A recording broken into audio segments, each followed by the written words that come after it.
Okay, so now that we are headway into the concept of social identity, you probably have had enough background now with concepts like oppression. Hopefully, you've read Alan's first two chapters and the concept of power. But if you haven't, that's okay. You're doing just fine with it if you just go through the slides that I put together. So what I want to do is just give you a brief lecture on what I'm going to call the levels of social identity. And I want you to start with a little exercise. You can do this in your head, or you can write it out. Whatever it is that you're comfortable with, and answer this basic question: Who am I? Right? If you were to describe yourself, right, what would that be like for you? What characteristics? How would you describe yourself? What language would you give? How would you go about doing it? And part of the activity is to get you to think about yourself in the way that you see yourself. Okay. Now, when I do this activity in a face-to-face grounded class, usually what comes up is a way people think about it in terms of personal identity. So what I want to do in this lecture is begin by simply making a distinction between what we might call personal identity and one's social identity. So if you were to ask the question, who am I? From the perspective of personal identity, you might come up with characteristics about yourself in this way. You would say, I'm empathetic. My hobbies are whatever. In my case, I do a lot of wine tasting. So that's a big hobby of mine. You might describe yourself in terms of birth order, right? I'm the second child in the family. You might describe your likes and dislikes. You might describe yourself as an introvert, right? There are all kinds of ways to sort of describe yourself on that personal level. And these aren't bad. These are really important ways of thinking about yourself. But it's not the way that we're thinking about it in this class, right? So I want you to make a shift from the personal level of identity that you have of yourself to what we're going to do in this class in the social identity level. Now, this is a really interesting way of coming at it, because a lot of people, the way that we're socialized in our society is not to see ourselves as belonging to social identity categories. We're socialized. This is that concept of socialization in American society, to see ourselves as primarily or only as individuals. You would say, well, who am I? One question would be, well, I'm an individual. I'm a human being. Like, well, that's true. I mean, there's nothing wrong with that answer, but we're also social.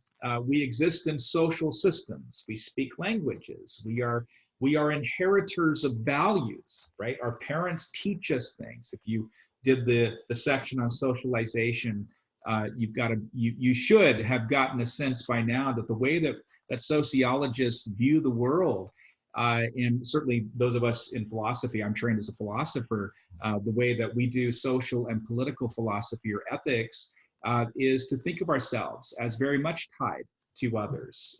We are inextricably tied to others. But from a sociological perspective, we would describe human beings as being, immersed, brought up in cultural, linguistic, historical context, and these are inescapable parts of human beings. But to even nail it down further for this class, when we think about what it means to be, social, or to have a social identity, is to also think about the way our societies are arranged and structured. And so what I want to do for this lecture is just give you a way into this, that there's a more complex way of thinking about who I am as a social individual, right? As a social, you could put it that way, social individual, or as a person who has a social identity. Okay, so I want to give you three layers. Let's start with the first one, the one that is really intimate with ourselves. We have a sense of this, and this is what is called the micro level of personal, or I'm sorry, of social identity. Still confusing the language even myself. The micro level, or what we might call the personal level. You could say personal here, but make it social, right? So it's thinking about ourselves in terms of who I am, how I see myself, in terms of the categories of race, class, gender, sexuality, ability, etc. So the 7, 8, 9 categories that I'm going to play with in this class. Alan has, I think, 8 categories, if I recall. So we have sort of thinking about ourselves in terms of race, right? So go back to that activity.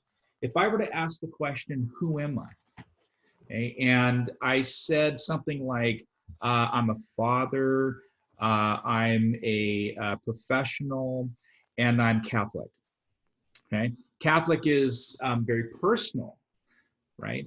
But religion is a social category. It's an identifier that shows up in social political space, institutions, histories, the way we're immersed in religion and brought up to practice the Catholic faith, right? These are things that we are taught, that we soak up and observe as children, and we participate and partake, and in many ways are assigned, right? Religion, maybe not as much as race or gender, but certainly, certainly it's something that, you can talk about being assigned a particular religion by virtue of living in a society, that society is very much associated with a religious orientation of the world.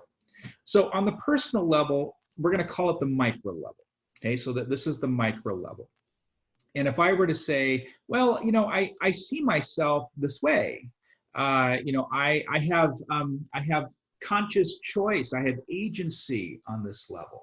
I can decide to be Catholic or to be an atheist. I'm making a choice, right? I was brought up a certain way religiously, and I'm making a conscious choice to identify in a different way. So I want to notice on the micro level that there's agency involved into the kind of people we are. Okay, so I want to give you an example. So back in the late 80s, I just want to give you a sense of my age and sort of, where I'm coming from and when. I was in high school in the late 80s. I graduated in 1990. And back then, we were all, of course I was a big time, rock, music kind of person. And I so desperately wanted to grow my hair out. That was the cool thing to do. That's what, we did as young men in those days, right? You wanted to grow your hair out and be, kind of be a rock star looking kind of person. But turns out that, in my family, I grew up with a father who was a Marine. So if you have any sense of a Marine, and he was in the Corps 25 years, of course, once a Marine, always a Marine sort of idea, even though he's retired. You can imagine the tensions of me wanting to grow my hair out with a Marine, right? Didn't go very well. It was high and tight. Although by the time I got to high school, I could finally, grow it out somewhat. But there certainly was tension, right? So, growing your hair out, not really gonna happen. So, but I remember being young and desperately wanting to be myself, right? To choose a particular expression. Maybe it was of my gender, I'm not sure, but an expression of my identity, right? And it was social in the sense that what was happening around me, this is what I observed, the group I wanted to be a part of, that I found myself a part of. Well, by the time I get to college, a particular music genre emerges, and it's called grunge. If you have any familiarity with bands like Nirvana and Pearl Jam, and my favorite was Alice in Chains, you had this look about the grunge, right? And I was in Seattle in those days, right? So, right, the look of grunge was you grow your hair out, as long as you can. And the grungier you looked, right, like you just crawled out of bed, the better, right? So that's what I did. So in college, I grew my hair out all one length at some point, right? And then I'd cut it and then I'd grow it out again. That's the look. That was the agency. That's what I wanted to do. I saw myself belonging to this particular group. And that's what I want to get the point at, right? So on the micro level, that agency is involved. Okay. And we can think about it in terms of gender, race, social class, religion, right? All the categories that we're taking up, that there is some agency involved in the way that we decide to participate, go deep or go shallow in certain things, right? Another example would be a person who wants, right? They get to an age where they feel compelled to embrace the ethnicity of their family that they've rejected or that they really haven't had a chance to dive into. And they finally get to this level where they can make some choices about how much they want to be a part of their particular ethnic group. And so they begin to participate and dress up and act and behave in a way that particular group does. There's agency involved. Okay, so the next level is what we would call the meso level. This is the communal level. This is the world in which we have everyday interactions in schools, neighborhoods, families, churches, mosques, whatever the social space is that we engage. There is a community who see us in a particular way, regardless of how I personally understand myself.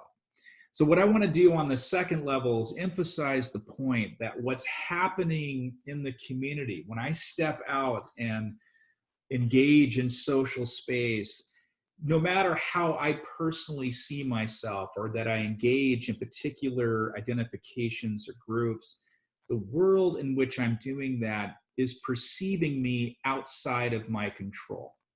Okay, so on the meso level, I want to step away from this idea that agency is involved. And Beverly Tatum, who's a psychologist, famous author of a book called Why Are the Black Kids Sitting Together in the Cafeteria, came out in the late 80s. As an African-American scholar, she was trying to get us to think from a psychological point of view why it is that students of color, principals were complaining at the time, why students of color congregate with each other, right?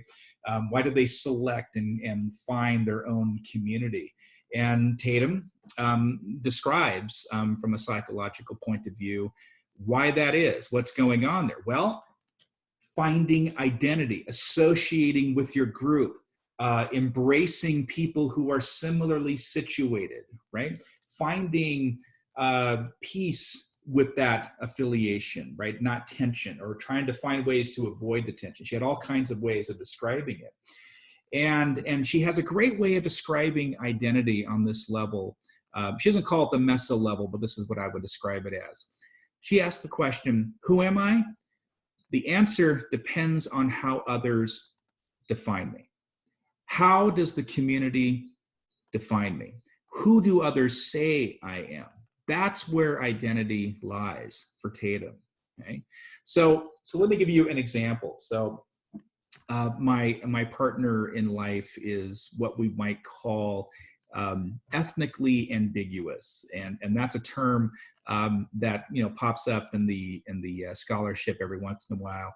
And here's what I mean by that. What I mean by it is, certain people, because of their physical appearance, will be the race or ethnicity of the context in which they find themselves, whether they're of that ethnicity or not. Others will perceive them as belonging to that ethnic group. So the question comes up for her often. She'll get this question. So what are you exactly? Right? She'll like people are trying to locate her, right? Trying to fit her into preconceived notions of race and ethnicity. I'll give you an example. So this goes way, way back. We were sitting in a Mexican restaurant. We had our 2 boys. Now we have 3 children, but back then just 2. And one was roughly 2.5, and our youngest at the time was still in a high chair. And we were at a Mexican restaurant and sitting at the booth and enjoying our meal. And we noticed next to us was a table of a family that had a teenage girl, and she kept leaning over and playing with our boy in the high chair. And then she stops playing with them, and they go back and forth. And she looks to me and Regina, my partner, and she says, "Oh, he's so adorable. Is he Filipino?" And we both went, no, he's not Filipino. She goes, well, he really looks Filipino. No, I'm half Filipino. And my brother, he looks a lot like my brother. And we sort of laughed and thought, yeah, that's funny, And then the assumption was that mom was Filipino. And so the conversation went on that way. Just a few minutes later, the owner of the Mexican restaurant comes up and begins speaking Spanish to my partner. And of course, Jeannie goes, I'm sorry, I don't speak Spanish. And the owner goes, well, didn't you work for me before? And she said, no, I've never worked here before. And they, of course, the assumption was that she was Latinx, right? And so in the same social space, being located by someone else in 2 different ethnic groups. The truth is, my partner identifies as Native American. She is an enrolled member of the Northern Arapaho tribe and grew up in a family that is Quinault, which is up here on the coast of Washington, and the Northern Arapaho, which is in Wyoming. And she identifies as an American Indian, as a Native person. But it depends on where she is, that she will get positioned, located, made sense of, right? And the meso level is doing that. It's trying to, what's happening is, the dynamic is that the people that we interact with, the people that we're conversing with, communicating with, right? We are participating in meanings of difference, meanings of identities.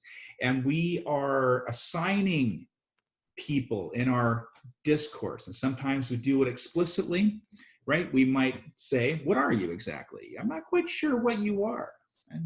And we're trying to fit people into categories, or we're doing it implicitly, right? Implicit bias is a really important area that people are talking about and have been for quite some time, but it's really picking up steam the last couple of years. But how we're already making prejudgments in the first seconds of an encounter with someone that are operating and influencing the way that we behave and interact with people. Okay, so far we have the micro level, that's agency, that's me. We have the meso level, that's the second. That is the community, the world around me is defining me in social space. Let me talk about the third level. The third level is the macro level. So by the way, you notice that I'm using micro and macro the same way, but just using it in a different way from what I talked about in the slide. But this is a way of just sort of thinking about identity construction in our experience, in our society. The macro level is the systemic, it's the institutional, it's the structural, it's the historical, it's the cultural in the broad sense. The macro is this idea that in any society, or at least let's talk about US society, long before I come on the scene, long before my parents, grandparents, etc., the construction or the idea of, say, race or gender are already operating, influencing the way that human beings are sorted, assigned, groups emerge. And again, we're not talking about systems of oppression just yet in this category. All I want you to do is think about the 3 levels of social identity construction. The idea of the macro is that we're dealing with systems. We're dealing with constructions of group or social identities, groups, into which society as a whole is sorting you, assigning you, right? The going all the way back to things like, the census, trying to figure out which groups, which groups belong, how many in the group, right? All those things that come up, and how the categories that we use as a society to sort people, to get demographics, to get numerical quantities, right? Goes all the way back. The census is a great example, right? Way back when categories like Amerindian or mulatto, or other categories show up and then they disappear. The word colored was used for many, many decades, and of course, whiteness has been around for quite some time as well. But the racial categories that get constructed, the big idea here is totally outside of my control, is a system of social identity categories that I am participating in, assigned. I have nothing to do with it. I inherit the system. I can certainly, do something about it on the personal level. I can challenge people on the meso level, but changing or challenging the concepts themselves, right? The construction of those concepts, long before I even have a conscious sense of how I understand myself. The society in which I live has already created the categories, has already been sorting people into these categories. And this is, in many ways, the least agency thing that happens, right? Whether I wasn't conscious at all. The moment I was born, I was assigned male, okay? Whether I saw myself that way, whether I understood myself that way, that was my assignment. Now, we could argue around sex and gender and all the things. We'll get there. Just hold on to that. But the point is, long before I get to decide what my race is or what my religion is, people and society in general is making those decisions. They're making these decisions for me. So right now we've got 3 levels: micro, meso, and macro. Again, Alan's going to make an argument, and I will agree with her that what's happening here is what we're going to call the social construction of identity. So the social construction of identity means that society in general is deciding what identity is all about, okay? It is not a fixed thing in the sense that these are natural, innate, discrete differences, but that social identity changes over time, and it changes in line with certain interests, say economic interest or political or religious interests. And that these levels of identity are operating, you can conceptually see them operating differently, and we can describe each of them. But to get a hold of this idea that they are operating on different levels at the same time. I'm deciding who I am in the midst of others, that's the meso, in a social system that I've inherited, okay? Social identity is very much a complex process, and it's not as easy as waking up tomorrow and saying, I decide to do X about my identity. There are all sorts of layers and levels at play. Okay, if you have any more questions about that, please email me. And if you want to talk about this at the Zoom, that's perfectly fine too. Hopefully that explains, maybe I complicated things, I'm not sure, but at least you'll have the levels of social identity. Call it social identity construction, sort of get used to that idea. And this is a challenge to this notion of what Alan describes as essentialism. And we'll see what you think about that. Okay, everyone, all for now.